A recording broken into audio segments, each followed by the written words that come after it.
Shortcut wizard ရဲ့ share လုပ်ပေးခြင်းနဲ့ shortcut key လေးနှစ်ခုကတော့ control F နဲ့ control H ပဲဖြစ်ပါတယ် control F ကတော့ file ကိုကိုစားပြုပြီးတော့ control H ကတော့ replace ကိုကိုစားပြုပါတယ်အဲ့တော့ကျမတို့အရင်ဆုံး file နဲ့ replace ဆိုတာဘာလဲဆိုတာကိုအရင်ရှင်းပြရမယ်ဆိုတော့ file ဆိုတာပေါ့နော်ဥမာဒီဇယားလေးပေါ့ဒီဇယားထဲမှာကျမတို့ဆိုပါတော့ Coca-Cola ရှိတယ် Coca-Cola ဘယ်နှစ်ခုပါတယ်ဆိုတော့ကျမတို့အနေနဲ့တီးတန့်တစ်ခုချင်းသွားပြီးတော့မရေတွက်ရှင်တဲ့အခါမရေတွက်နိုင်တဲ့အခါမှာ file ကိုသုံးပြီးရေတွက်တာမျိုး replace ဆိုတာကတော့ကျမတို့ဥမာ Coca-Cola ရဲ့အစားပေါ့နော်ကျမတို့ကတခြား item name ကိုအသုံးပြုရှင်တယ်ဥမာ Coca-Cola အစားမှာကျမတို့က lychee juice ဆိုတာအစားထိုးခြင်းတယ်ဆိုရင်လည်း control H ကိုသုံးပြီးတော့ကျမတို့ replace ကိုသုံးပြီးတော့ဒီအစားထိုးလို့ရတယ်ပေါ့နော်ဒါလေးကတော့ဒီ file နဲ့ replace အကြောင်းလေးအဲ့တော့တကယ်လက်တွေ့ကိုလုပ်ကြည့်လိုက်မယ်ပေါ့နော်တကယ်လက်တွေ့မှာဆိုရင်တော့ဒီ box လေးကိုအသုံးပြုပြီးတော့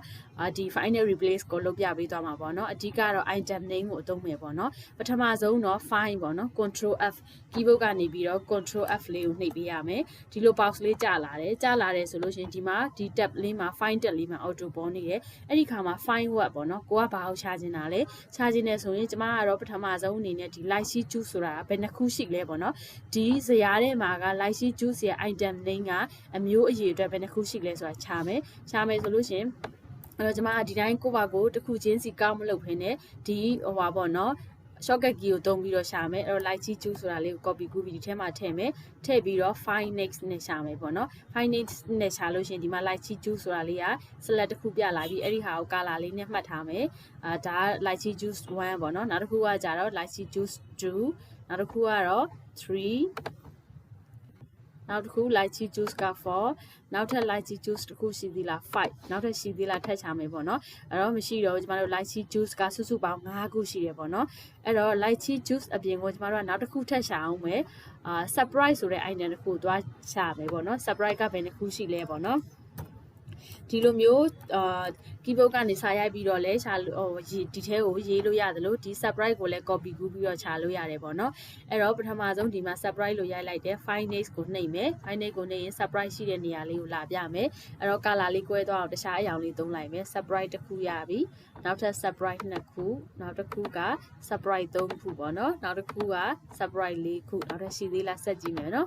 surprise 5ခုပေါ့နော်နောက်ထပ်ထပ်ကြည့်လိုက်မယ် surprise ကလည်းကုန်ပြီ surprise ကလည်း5ခု lychee juice ကလည်း5ခုရှိရပေါ့နော်ဒါကတော့ဒီ control F ပေါ့နော် control F ကိုအသုံးပြုပြီးတော့ find လုပ်တာပေါ့နော်ဒီ item တွေထဲမှာကိုလိုချင်တဲ့ item ဘယ်နှခုရှိလဲဆိုတာကို shortcut key ကိုသုံးပြီးတော့ရှာသွားတဲ့နည်းလေးပေါ့နော်ဒါလေးကလည်းအရင်အသုံးဝင်တယ်အရင်လည်းအသုံးပြုရလွယ်တယ်ပေါ့နော်ဒါလေးကို close နဲ့ပိတ်မယ်နောက်တစ်ခုကတော့ replace လုပ်တဲ့ဟာပေါ့နော်အဲ့တော့ keyboard ကနေပြီးတော့ control နဲ့ H ကိုနှိပ်မယ် control နဲ့ H ကိုနှိပ်တယ်ဆိုလို့ရှိရင်ဒီလို box လေး find and replace ဆိုတဲ့ box လေးအစုံနာဘောင်းနဲ့အတူတူပဲ tab ကွာသွားတာပဲဒီမှာ control H ကိုနှိပ်လိုက်တယ်ဆိုရင် replace ဆိုတဲ့ tab ကို auto ပြပြီးတော့ control F ကိုနှိပ်ရင် find ဆိုတဲ့ tab ကိုသူက auto ပြပေးတယ်ပေါ့နော်ဒီခါမှာ find what နဲ့ replace with ပါတယ်ပေါ့နော် find what ဆိုတာကျမတို့ကဒီနားလေးမှာဘယ်အရာနေရာအစားဥမာ surprise လို့ပြထားတယ်ဆိုရင် surprise အစားဘာကိုထည့်ချင်တာလဲပေါ့နော်အဲ့လိုမျိုးလေးပြချင်တာအဲ့တော့ကျမကဒီ find what နေရာမှာ surprise ကိုမထားချင်ဘူး lychee juice ဆိုတာလေးကိုထားလိုက်မယ်ပေါ့နော်အဲ့တော့ကျမကစာသွားမြိုက်တော့ copy ကူးလိုက်မယ်ဒီမှာဆိုရင် lychee juice ထည့်လိုက်မယ် lychee juice နေရာမှာဘယ်အချိုရည်တစ်ခုကိုအစားထိုးခြင်းလဲပေါ့နော်ကျမက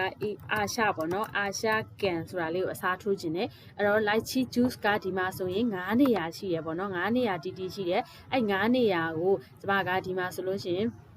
အာရှကန်9နေရာဖြစ်အောင်အစားထိုးမယ်အဲ့တော့ဒီမှာဆိုရင် replace ဆိုတာလေးကိုနှိပ်လိုက်မယ်အဲ့မှာဆိုပထမဆုံး lychee juice နေရာမှာအာရှကန်ဖြစ်လာပြီဒုတိယတတိယ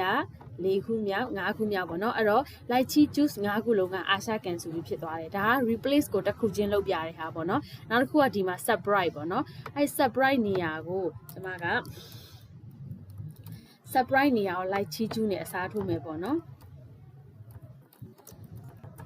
surprise နေရာကို lychee juice နဲ့အစားထိုးမယ်ဒီတစ်ခါတော့ဒီ surprise နေရာကိုအစားထိုးမဲ့နေရာကို replace နဲ့မလုပ်တော့ဘဲနဲ့ replace all နဲ့အစားထိုးလိုက်မယ် replace all ကိုနှိပ်ပေးရပါမယ်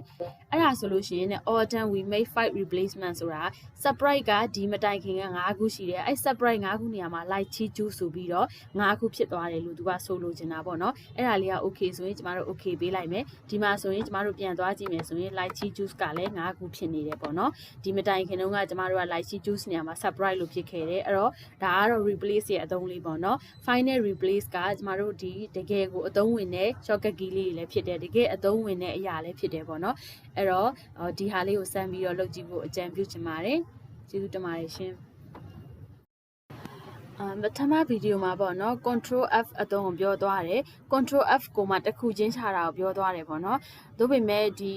control F ကိုမှ all ခြာတာပေါ့နော် item ကိုလိုချင်တဲ့ item ကိုအားလုံးတစ်ပြိုင်တည်းခြာတာကိုတော့ပြောမသွားလိုက်ရလို့ပေါ့နော်အဲ့တော့ဒီ control F ပေါ့နော် control F ကို all ခြာတာလေးတစ်ချက်ပြန်ပြောပြချင်ပါတယ်အဲ့တော့ keyboard ကနေပြီးတော့ control F လေးကိုနှိပ်လိုက်ပါ control F လေးကိုနှိပ်လိုက်တယ်ဆိုရင် file word နေရာမှာပေါ့နော် file word နေရာမှာဒီတစ်ခေါက်တော့အာရှကန်ကိုခြာခြင်းတယ်ပေါ့နော်အာရှကန်ကိုရှာမယ်ရှာပြီးတော့ကျမတို့ကဒီမှာ file all နှိပ်မယ် file all နှိပ်မယ်ဆိုရင် तू ကဘယ်လိုပုံစံလေးပြလဲဆိုဒီအောက်မှာဒီ box လေးကတစ်ခုထပ်တိုးသွားတယ်ဒီမှာထပ်အောက်ဆွဲလို့ရတဲ့မြားလေးတွေရှိတယ်လက်ရှိကတော့အာရှကန်က9နေရာတည်တည်ရှိတယ်အာရှကန်9နေရာရှိတဲ့နေရာအောင်မှာဒီဆဲကွက်နာမည်လေးနဲ့လာပြပြီးသွားတယ်ပေါ့နော် column ပြီးရင် row လာမယ်ပထမအာရှကန်ကတော့ B5 မှာရှိတယ်တဲ့ဒုတိယအာရှကန်ကတော့ B8 မှာရှိတယ်တတိယအာရှကန်ကတော့ B11 မှာရှိတယ်စတုတ္ထအာရှကန်ကတော့B50 မှာရှိတယ်နောက်ဆုံးအာရှကန်ဆိုရင်တော့ B90 မှာရှိမှာပေါ့နော်ဒီမှာဆို B90 အာရှကန်ဆိုပြီးသူကတခါလေးလာပြပေးရဒါလေးကတော့ file all အသုံးလေးပါရှင်အားလုံးကျေးဇူးတင်ပါတယ်ရှင်